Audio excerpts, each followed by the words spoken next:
Great movie events this weekend in Las Vegas. This is always my favorite time of our 6 p.m. show. Always a good time to have you in. Always good to be here. Yes. My favorite too. Oh, good. Well, we are on the same page with that. Yes. Let's talk about Bombshells and Dollies. Now, this is a documentary about the Miss Viva Las Vegas pinup contest that happens annually here in Las Vegas. Yeah, right? it's part of the whole Viva Las Vegas event, which people may be familiar with. That takes place at the Orleans. There's car shows and rockabilly bands, and it's a massive fan event for that whole kind of subculture.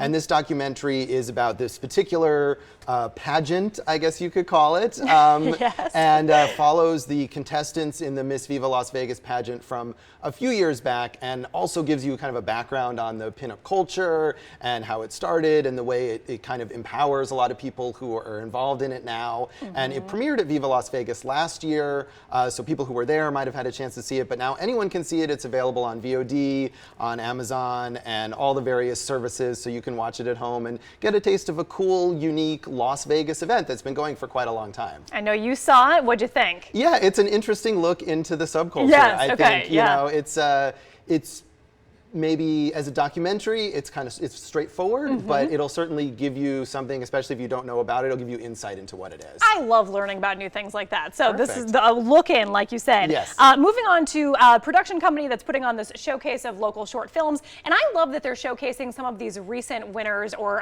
projects from the 48-hour film project, which I think is one of the coolest things around. It is really cool, and we've had the 48-hour film project here for many years. It's an event where people have just 48 hours to make a short film, write, shoot, edit, all of it. So there's a few of those recent shorts in this Roseray Media Showcase at Eclipse on the 24th, as well as a whole range of other shorts from local filmmakers. There's a music video from Sonia Barcelona that I recently saw at the Damn Short Film Festival. Really creative, really fun for her song Violent Water.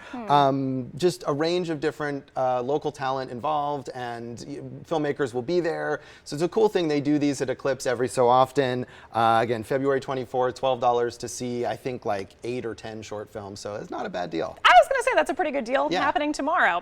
Let's move on. We were just talking about in the show that the Harvey Weinstein trial in New York, jury deliberations resuming tomorrow morning. This is actually a festival film favorite called The Assistant, and it's about Harvey Weinstein in a way. In a way, based yes. on, yes. I mean, you could interpret it as being about any powerful Hollywood executive who is abusing said power, Yes. but clearly inspired by Harvey Weinstein, although he's not named. It is a fiction narrative film starring Julia Garner as a low-level assistant to one of these kind of moguls, and it goes through her day and all of the struggles that she deals with. She's not being directly sort of subject to this abuse, but just by being part of that culture.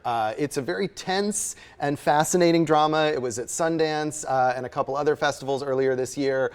Really, I think, a strong film, and really makes you uncomfortable, even though it's not graphic in any way. And that's playing at Village Square, probably just through this week. Maybe if more people go see it, it'll extend, but I would definitely recommend checking it out. Also interesting that, I mean, Bombshell came out over the last year, and that was a similar theme of movies. So it's interesting to, I guess, be able to compare them if you've seen both of them. Right. I mean, Bombshell is more celebrity driven, and it's a much bigger, this is a slow story, but once you get engrossed in it, I feel like it reached me, at least as an audience member, a lot more effectively than Bombshell did. Okay, well, I would love to see that one. Let's talk about this French historical romantic drama. Now, you said this was very popular among critics, called Portrait of a Lady on Fire. Yeah, this is another movie that made the rounds at tons of festivals. It was at Cannes last May, and hugely acclaimed. It's a French film from Céline Sciamma, who is a very well-regarded director. This is a period romance, lesbian romance between an aristocratic woman and a painter who was hired to paint her portrait. Interesting.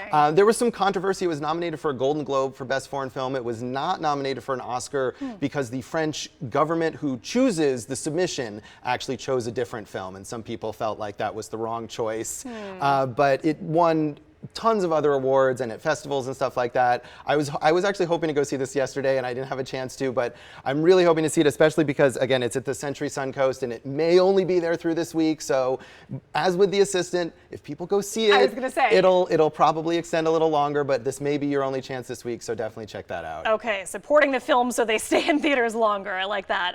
Galaxy Flashback Cinemas, we talk a lot about these movies that are coming back into theaters. An opportunity to see North by Northwest Northwest, a Hitchcock classic, back on the big screen. Yeah, Galaxy does these every week. We do talk about them a lot, but it's because I love that they do it. I love it too. I think it's so cool. Yeah, and this week, this coming week, starting March 1st and March 4th, you can check out North by Northwest, which of course is a great movie. Cary Grant, Eva Marie Saint is really like the template for so many espionage movies, especially the like wrong man genre, the guy who is mistaken for someone else and gets caught up in this plot. And this has been seen in a million movies. And of course, this is really the earliest, maybe the earliest, or certainly the most well-known example. You've got the scene of Cary Grant running from the plane in the field, which is one of the most iconic scenes in cinema. And it's definitely made to be seen on the big screen. So check that out at all 3 Galaxy theaters around town. You gotta love sitting in a theater, no distractions. You're not on your cell phone. You're just in it to win it, taking it all in. That is the way you should see it. I hope you're not on your cell phone. If you go to the theater, don't be on your Stay cell phone. off. Stay off. Yeah. More news and weather coming up after the break. Thanks, Josh.